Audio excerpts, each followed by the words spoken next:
네, 안녕하세요. 축구 생각입니다. 주말에 있는 축구 승무패 토토 최종 픽과 독식 픽 공유 드리도록 하겠습니다. 제가 평균적으로 8개에서 10개가 적중이 되기 때문에 그 점 참고해 주시면 좋을 것 같고요. 멤버십 관련해서는 이 베팅 내역이라든지 아니면 단톡방 참여를 희망하고 싶으신 분들만 멤버십에 가입을 해주시면 좋을 것 같습니다. 그리고 독식픽 같은 경우에는 조금 더 이변 위주로 가져가서 독식을 하기 위한 이변 위주의 픽으로 생각을 해주시면 좋을 것 같습니다. 그럼 첫 번째 경기입니다. 본머스 대 레스터의 경기고요. 두 팀 맞대결에서의 특이사항은 본머스가 홈일 때 2연승을 하고 있습니다. 우선 이 경기는 좀 고민이 되긴 합니다. 왜냐면 레스터가 좋은 흐름을 보여주고 있다라고 보기엔 좀 어려운 상황이고, 본머스는 뭐 전적이나 흐름이 레스터와 크게 차이가 나지 않습니다. 그래서 이러한 두 팀을 봤었을 때 결국에는 경기력으로 좀 접근을 해봐야 될 텐데, 경기력만 놓고 보자면 일단 저는 레스터 사이드라고 생각을 해요. 일단 배당적인 부분도 레스터 쪽을 좀 가리키고 있고, 어쨌든 지금 바디가 지속적으로 득점을 이제 많이 만들어내지 못하고 있는 모습을 보여주고는 있지만, 그래도 이선 자원에서 지난 주말 경기에서의 득점을 만들어냈었던 그런 부분들은 긍정적인 부분이라고 생각을 하고 있습니다. 보머스가 지금 수비적인 부분을 봤었을 때 단단한 편은 아니기 때문에 두 팀에게 있어서 한 골차 승부에 가까울 것 같고, 그 부분은 저는 레스터가 조금 더 유리하지 않을까라는 생각을 가지고 있습니다. 그래서 최종 픽에서는 보머스의 단통 패를 말씀을 드리고요. 독식에서는 말씀드린 대로 레스터 사이를 바라보고 있지만 무승부의 느낌도 좀 드는 경기긴 해요. 레스터도 어쨌든 이선 자원들이 득점을 만들어내고 있다라고 할지라도 최전방에서의 득점력적인 부분들은 좋다라고 보긴 좀 어렵기 때문에 득점이 안 나올 가능성도 있는 경기라고 생각을 하고 있습니다. 그래서 무승부의 느낌도 들어서 본머스의 단통 무승부를 말씀을 드리도록 하겠습니다. 자, 2번 경기입니다. 뉴캐슬 대 브랜드퍼드의 경기고요. 일단 뭐 두 팀 맞대결에서의 특이사항은 없고요. 뉴캐슬이 브랜드퍼드 상대로 좀 우세한 부분을 보여주고 있습니다. 사실은 개인적으로 이 경기는 뉴캐슬의 단통 승만 좀 생각을 하고 있긴 해요. 왜냐면 이 브랜드퍼드와 뉴캐슬을 봤었을 때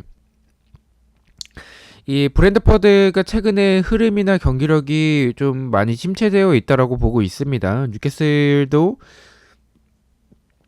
지금 최근의 모습들은 좀 아쉬운 부분들이 있긴 하지만, 그래도 브랜드퍼드보다는 흐름적인 부분들이 더 좋고, 지난 경기 때 모습도 뭐 어쨌든 괜찮은 부분들이 좀 있었었고, 득점적인 부분은 여전히 좀 결정력에서 아쉬운 부분들을 보여주고 있지만, 브랜드퍼드도 마찬가지라고 생각을 합니다. 수비적인 부분들은 뭐 두 팀 다 지금 공간이 좀 있는 팀들이기 때문에 그런 부분은 좀 비슷하다라고 보고 있고, 그런 공격적인 부분에서는 뉴캐슬이 저는 더 보여주는 모습들, 제공권이나 역습에서의 모습들, 측면에서의 모습들이 더 좋은 부분을 보여주고 있고, 더군다나 홈에서의 뉴캐슬이기 때문에 일단 뉴캐슬 사이드라고 말씀을 드리고 싶고, 뉴캐슬의 승에 조금 더 가까운 경기라고 생각을 하고 있습니다. 다만 말씀드린 대로 뉴캐슬의 결정력적인 부분 때문에 저는 이 경기도 일단 뉴캐슬이 득점하지 못하게 되면 0대 0의 결과도 생각을 하고 있는 경기라서 무승부까지 받쳐서 최종에서 승무 투픽을 말씀을 드리고요.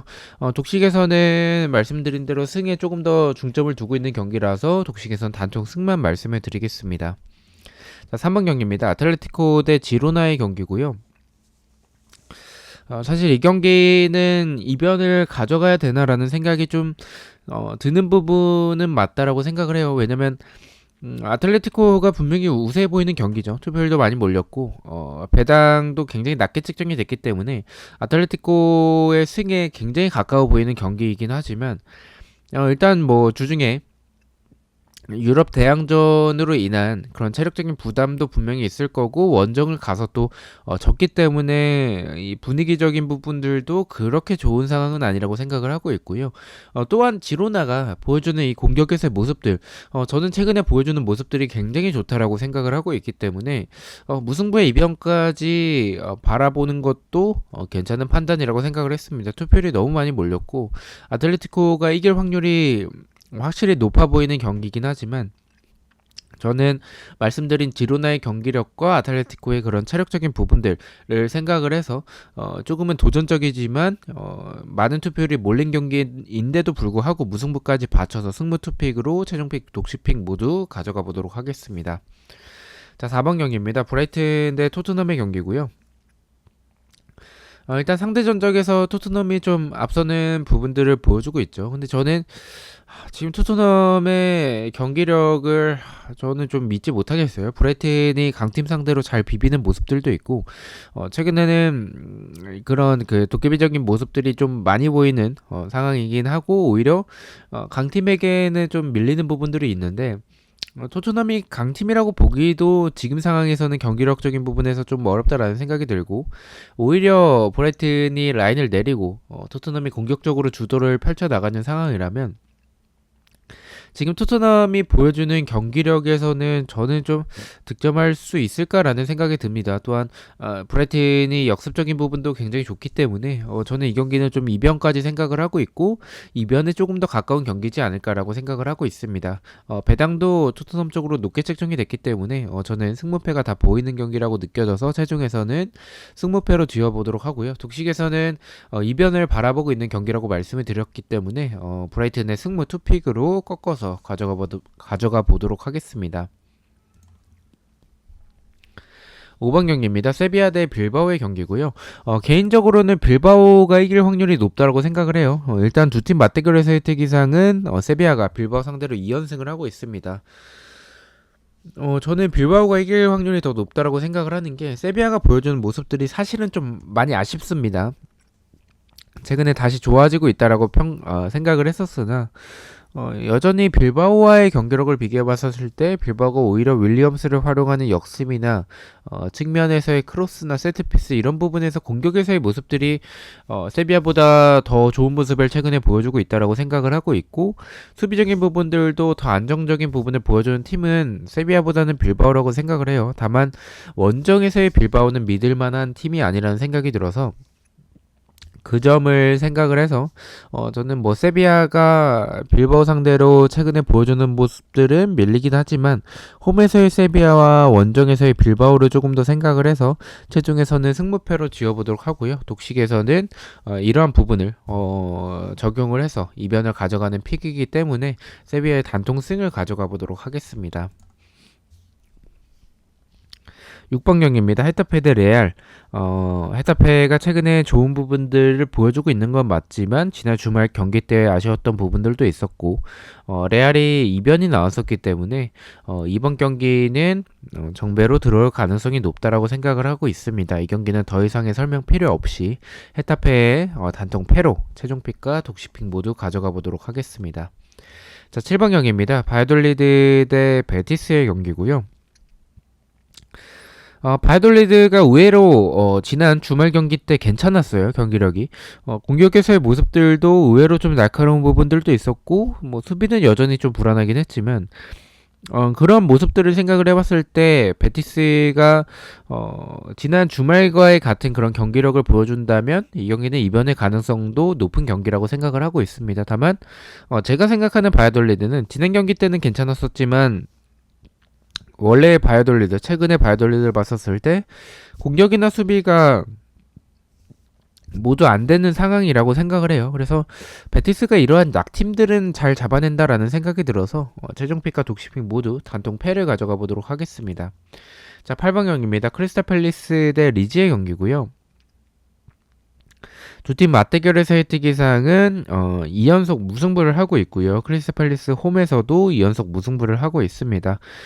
저는 일단은 좀 이 경기는 좀 이변을 생각을 하고 있어요. 크리스탈 팰리스가 보여주는 경기력이 리즈보다는 홈에서의 모습이라면 앞선다라고 생각을 하고는 있지만 오히려 이렇게 크리스탈 팰리스가 경기를 주도하게 됐었을 때 리즈가 경기를 주도하기보다는 크리스탈 팰리스가 경기를 주도할 것 같은데 그렇게 된다면 오히려 리즈 역습에 좀 당할 가능성이 조금 더 크지 않을까라는 생각을 가지고 있어서 이 경기는 좀 이변을 바라보고 있고요. 이변이라면 리즈보다는 크리스탈 팰리스가 어쨌든 더 좋은 경기력을 보여주고 있고 홈에서의 모습이라는 점에 있어서는 최종에선 무승부를 가져가 보도록 하고요. 독식에서는 말씀드린 대로 경기력을 생각을 해봤을 때 저는 리즈가 충분히 해볼 만하다라는 생각이 들어서 크리스탈 팰리스의 단통 패를 가져가 보도록 하겠습니다.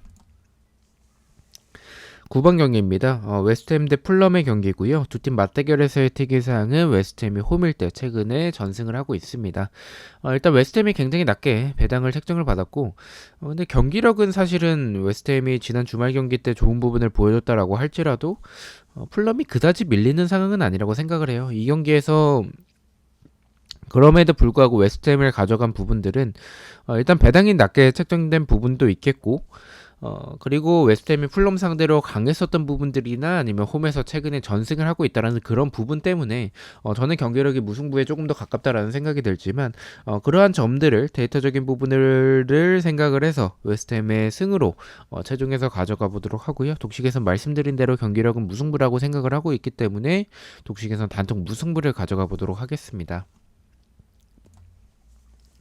10번 경기입니다. 카디스 대 에스파뇰의 경기고요.